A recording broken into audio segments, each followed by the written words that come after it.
আজকে ওয়াসিম সরকার আমার কোরআনকে নিয়ে গালি দেয়, আল্লাহর কোরআনকে নিয়ে কুরুচিকর মন্তব্য করে, আল্লাহ তাকে ছেড়ে দিবে না।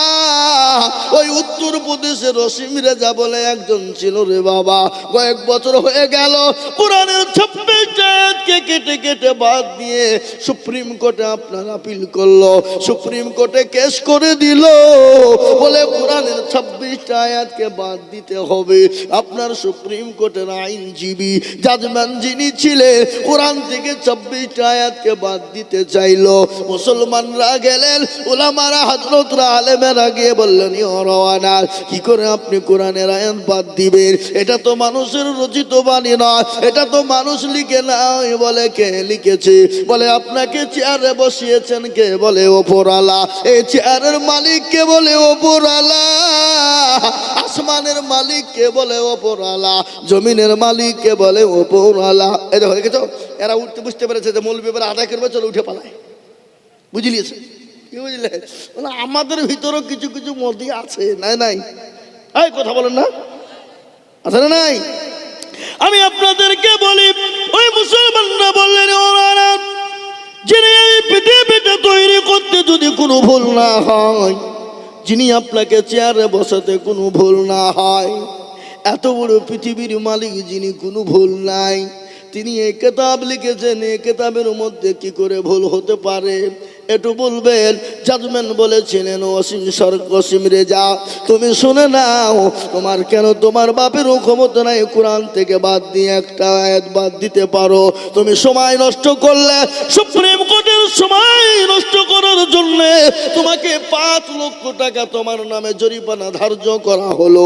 সেই ওসিম রেজার অস্তিত্ব নেই, তাকে এখন কেউ চিনে না, কেউ তাকে মানে না, বাড়ির ভিতর দিকে বেরোতে পারে না। তাই আমার আল্লাহর কোরআনের সঙ্গে বেয়াদবি করবে যারা, আল্লাহ তাদেরকে দুনিয়ার জমিনেই ধ্বংস করে দিবে। একবার হাতটা উঁচু করে দিয়ে বলুন না ইনশাআল্লাহ।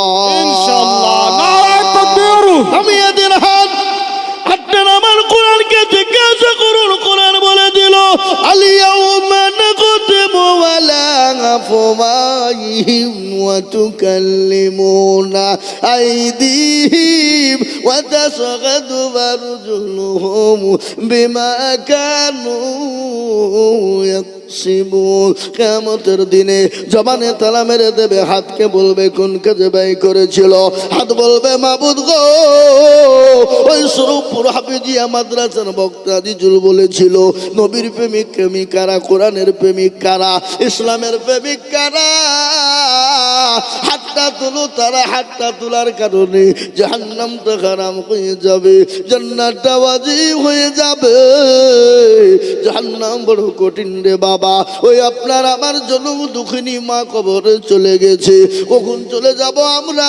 জীবনের কোনো গ্যারান্টি নাই, জানের কোনো গ্যারান্টি নাই, মানের কোনো গ্যারান্টি নাই। তাই এই কোরআনকে বাঁচানোর জন্য আমি আপনাদের কাছে হাত পেতে দিব। বাপ গো, কত টাকা কত দিকে নষ্ট হয়ে যায়, বিবি বাচ্চা ছেলে মেয়ের পিছনে নষ্ট হয়, আত্মীয় স্বজন ডাক্তারের পিছনে নষ্ট হয়ে যায়। আমার আল্লাহর কোরআনকে হেফাজতের জন্য আমি আপনাদের কাছে একটু হাত পেতে দিব। আমি আজিজুল হক সারা পশ্চিম বাংলা, নয় আসাম, ত্রিপুরা, মেঘালয়, মণিপুর, উড়িষ্যা, বিহার, ঝাড়খণ্ড, পশ্চিম বাংলা, বাংলাদেশের মাটি পর্যন্ত লক্ষ লক্ষ টাকা করে বলি। আজ আমি লক্ষ লক্ষ টাকা চাইব না। আজ এই সরবপুরের মাটিতে আমার আল্লাহর কোরআনকে বাঁচানোর জন্য বলে হুজুর আমার কাছে জান আছে কিন্তু মাল না। ও হুজুর আমি পরে অল্প অল্প করে দিয়ে শোধ করে দিব। তাই আমি মাত্র একবার ডাক দিব না রে তকবীর বলে, মাত্র 10,000 করে টাকা আমি একবার তকবীর দিব। সঙ্গে সঙ্গে হাতটা তুলে বলবেন হুজুর গো, বহু টাকা বহু দিকে চলে গেছে, বিবি বাচ্চার পিছনে চলে গেছে, ছেলে মেয়ের পিছনে চলে গেছে, আত্মীয় স্বজনের পিছনে চলে গেছে, ডাক্তারের পিছনে চলে গেছে। হুজুর গো, আমি আল্লাহর কোরআনের জন্য 10,000 টাকা দেব। একবার মহব্বত দিয়ে জোরে সরে বলি না রে তাকবীর, জোরে বলি না রে তাকবীর। ইনশাআল্লাহ এই মজলিসের ডানে বামে পিছনে সামনে উপরে নিচে আল্লাহর বান্দা দ্বীনের প্রেমিক ইসলামের জন্য, আল্লাহর কোরআনকে খিদমত করার জন্য, আল্লাহর কোরআনকে টিকিয়ে রাখার জন্য অনেকের জন্ম দুঃখিনী মা, অনেকের বাপ, অনেকের সন্তান কবরে চলে গেছে। তাদের রুহের মাগফিরাতে আমার আল্লাহর কোরআনের খিদমতের জন্য আমি আপনাদের কাছে মাত্র 10টা করে 1000 টাকা চেয়েছি বাবা। এই মজলিসের ভিতরে ডানে বায়ে পিছনে সামনে উপরে একটু হাতটা তুলে দিয়ে বলবেন হুজুর গো আমার কাছে জান আছে মাল নাই, ও হুজুর আমি আল্লাহর কোরআনের জন্য পরে অল্প অল্প করে দিয়ে দেব। তাই সর্বপ্রথম 10,000 টাকার দাতা ইনশাআল্লাহ আজকে শরফপুরের মাটিতে ইনশাআল্লাহ আল্লাহর কোরআনের মহব্বতে আল্লাহর কোরআনকে টিকিয়ে রাখার জন্য ইনশাআল্লাহ সর্বপ্রথম একজন দরদি ডানে বায়ে পিছনে সামনে উপরে নিচে বাপজি ভাই মা খালা শোনা সকলকে বলবো মাত্র 10,000 টাকা দিয়ে আল্লাহর কোরআনের জন্য হাতটা উঁচু করে দেব। একজন দরদি একটু হাত তুলে দিয়ে বলুন ইনশাআল্লাহ। জি, এমন কোন আল্লাহর বান্দা নাই, এমন কোন নবীর প্রেমিক নাই, এমন কোন কোরআনের খিদমতের জন্য কোরআনের মহব্বতে এ শরফনগরের মাটিতে এ দরদি গো এমন কোন আল্লাহওয়ালা হবে না। সর্বপ্রথম 10,000 টাকা দিয়ে আমার আল্লাহর কোরআনের খিদমতের জন্য একটু হাতটা উঁচু করে দিয়ে বলুন না ইনশাআল্লাহ। মাস্টার ডাক্তার ব্যবসায়িক জমিদার পয়সাওয়ালা গাড়িওয়ালা বাড়িওয়ালা আল্লাহওয়ালা দিনওয়ালা ইমানওয়ালা কলমাওয়ালা একজন দরদিকে বলবো বাবা এ আল্লাহর গোলাম আল্লাহ রাস্তায় দিলে কোনোদিন কমে যাবে না, আল্লাহ রাস্তায় দিলে আল্লাহ বাড়িয়ে দিবে, কমে যাবে না। তার আমি প্রমাণ আপনাদেরকে একটু দিয়ে দিই বাবা। মুর্শিদাবাদের মাটিতে একটা মসজিদ হবে বলে ঘোষণা হয়ে গেল। কেউ বলছে 80 কোটি দিব, কেউ বলে 1 কোটি দিব, কেউ বলে 1 লাখ, কেউ বলে 2 লাখ, কেউ বলে 10 লাখ, কেউ বলে 20 লাখ, কেউ বলে 50 লাখ, কেউ বলে 100 গাড়ি ইট, কেউ বলে 200 কুইন্টাল রড, কেউ বলে 1000 সিমেন্ট দিব। ওই মুসলমান, এটা হলো মুসলমানদের আবেগ, এটা হলো মুসলমানদের দিল, এটা হলো মুসলমানদের অন্তর। এ বাবা আল্লাহ রাস্তায় দিলে কোনোদিন কমে যায় না, আল্লাহ রাস্তায় যত দিব গো আমার আল্লাহ এর বদলায় আল্লাহ মাল বাড়িয়ে দেবে।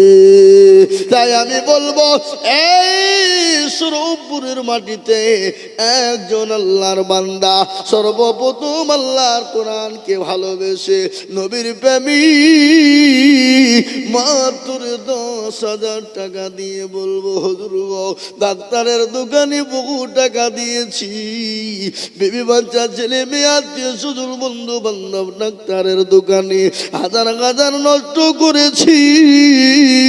আমি আল্লাহর কোরআনের জন্য আমি ইনশাআল্লাহ আমি অল্প অল্প করে দিয়ে 10,000 টাকা শোধ করব।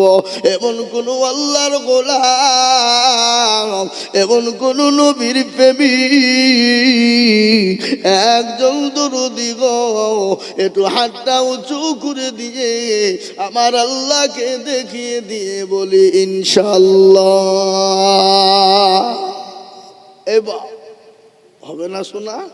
শরফপুরের মাটিতে এমন কোন দরদি একজন নাই, এমন কোন আল্লাহওয়ালা নাই, এমন কোন নবীর প্রেমিক নাই আমার আল্লাহর কোরআনের জন্য 10,000 টাকা দেব।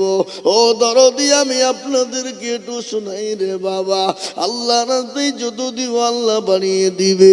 আজকে আপনার জন্ম দুঃখিনী গর্ভধারিণী মা, আপনার মা জননী, যে মা নামাজ নদিন আপনাকে গর্বে করে নিয়ে বেড়ালো, যে মা নামাজ নদিন রাত্রি ঘুমায় না, যে মা রাত্রিতে বসতে পারে না, খেতে পারে না, শুতে পারে না, যে মা একটা দিন মানে 1 বছরের সমতুল্য, যে মা রাত্রিটা মানে 1 বছর রাত্রির সমতুল্য, ওই মা যখন নামাজ নদিন হয়ে যায় গর্ভধারিণী মা স্বামীকে ডেকে বলেন, স্বামী গো, আমি আপনার সঙ্গে যদি কোনো রকম কোনো বেয়াদবি করি, আপনি আমাকে আল্লাহর রাস্তায় ক্ষমা করবেন, মাফ করে দিবেন।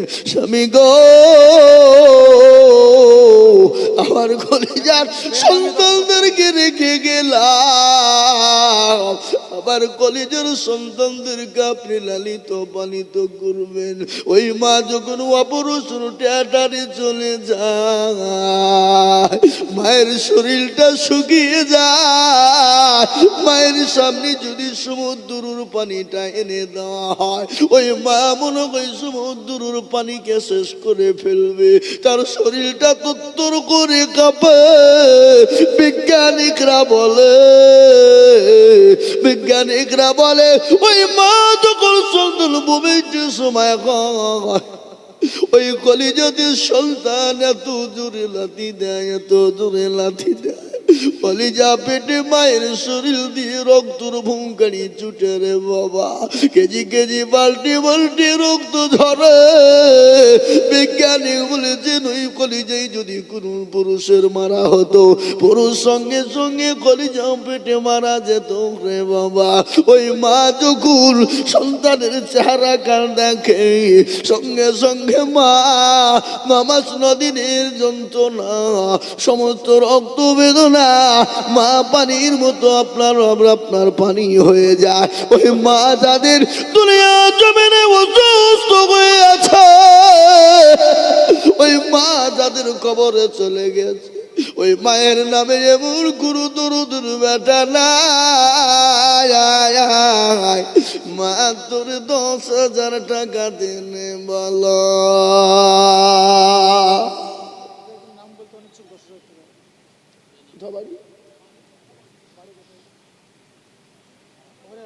हरिहर पड़ा ओ सरोपुरेर लोग, ये लज्जा की बात है, इस शर्म आने चाहिए। हरिहर पड़ा থেকে এসে বলে, হুজুর আমি ইনশাআল্লাহ 10,000 টাকা দিব আল্লাহর কোরআনের মহব্বতে। ওগো শরীফপুরের মুসলমান, যে দেশে কোরআনের মাদ্রাসা থাকে, যেখানে কোরআনের তালিম হয়, আল্লাহর রহমত তাদের উপর বর্ষণ হয়। এ দেখেন, দেখেন উঠছেন, দেখেন এই আপনারা উঠছেন কেন, কি কাজ? আল্লাহর নবীর দলে কিছু দল থাকতো বুঝলেন, কখনো বলতে ইয়া রাসূলুল্লাহ আপনার দলে, আবার ওখান থেকে বেরিয়ে যে আবু জেহেলকে বলতে না মোহাম্মদের কাছে ইয়ার কি করতে গেল, আসলে আপনার দলে। আল্লাহ বলেন, নবী আপনি চিনেন না যাদেরকে বন্ধু মনে করেন, ওরা বন্ধু নয়, ওরা হলো পাকা মুনাফিক। কিন্তু জালসা থামেন, যারা জালসাতে এসছে বুঝলেন, কিছু লোক বক্তব্য শুনছে, যখনই আদায় শুরু করবে তখন উঠে পালাবে, দেখবেন তারা মুনাফিক। কি ফিক জোরে বলুন, হ্যাঁ কি নাম? সুবহানাল্লাহ, জোরে বলেন নারে তাকবীর, আল্লাহু আকবার, একটু জোরে বলেন নারে তাকবীর। বেনামিতে দুটো 10,000 হলো, যে আল্লাহু আকবার হাতটা তুলে দোয়া করবো, বাপ এক্ষুনি দোয়া করবো, কিন্তু আর একটা 10,000। 3 নম্বরে নবী বললেন, মান তামাসসাকা বিসুন্নাতি ইনদা ফাসাদি উম্মতি ফালাহু আজরুন মিয়াতিন শাহীদিন। নবী আমার বলে গেলেন, ফিতনার জামানায় যারা নবীর একটা সুন্নতকে জিন্দা করে দিবে, তার আমলনামায় আল্লাহ 100 শহীদের মর্যাদা দিয়ে দেবে। বলে হুজুর গো আমার কাছে জানাতে পারলাই, ও হুজুর আমি পরে অল্প অল্প করে দিয়ে সারা বছরের মধ্যে শোধ করে দিব। তাই 10,000 টাকার দাতা এই মাদ্রাসার হেতাকাঙ্ক্ষী সেক্রেটারি, ক্যাশিয়ার, সভাপতি কমিটি সকলকে বলবো, 3 নম্বর আর একজন 10,000 টাকা দিয়ে আমার আল্লাহর দরবারে হাত কাটা উঁচু করে দেব ইনশাআল্লাহ।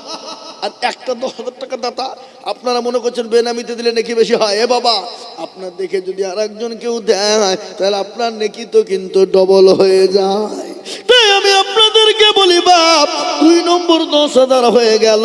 3 নম্বরের একটা আল্লাহর বান্দাকে বলবো, আমি আল্লাহর দরবারে একটু হাতটা তুলে দোয়া করব। বাবা কে আছে বাপ, একটু হাতটা তুলে দিয়ে 10,000 টাকা হাতটা তুলবো ইনশাল্লাহ। এ বাবা, যে দেশের মানুষের গ্রামে মাদ্রাসা থাকবে, সে দেশের মানুষ যদি দালশীন না হয়, দিল যদি ভালো না হয়, অন্তর যদি ভালো না হয়, সে মাদ্রাসা বড় হতে পারে না, পারে না। বেলডাঙ্গা, সুরুলিয়া, জুরুলিয়ায় চলে যান, সারগাছি চলে যান, বেলডাঙ্গার মানুষ কোটি কোটি টাকা দেয়, লাখ লাখ টাকা দেয়। সেদিন সুরুলিয়া মাদ্রাসায় জালসা করলাম, কর্ণ সুবর্ণ থেকে 2 জন ব্যক্তি এসে বললো 3 লাখ করে 6 লাখ। ওরা দিতে চেয়েছিল 1 লাখ। আমি তাদেরকে একটু অনুরোধ করলাম, ভাই